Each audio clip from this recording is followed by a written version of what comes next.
Showbiz ex-couple, nagkita sa isang event, naka-move on na daw sa isa't isa.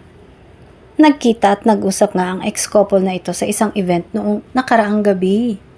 Sabi ng mga nasa event, si male actor ang nakangiting lumapit kay aktres. Binati ang ex na nakangiti rin at kinausap siya. Pinuri ang dalawa dahil naghiwalay ng walang kontrobersya. Sa simula lang ng breakup nila nagkaroon ng konting ingay, pero mabilis ding nawala.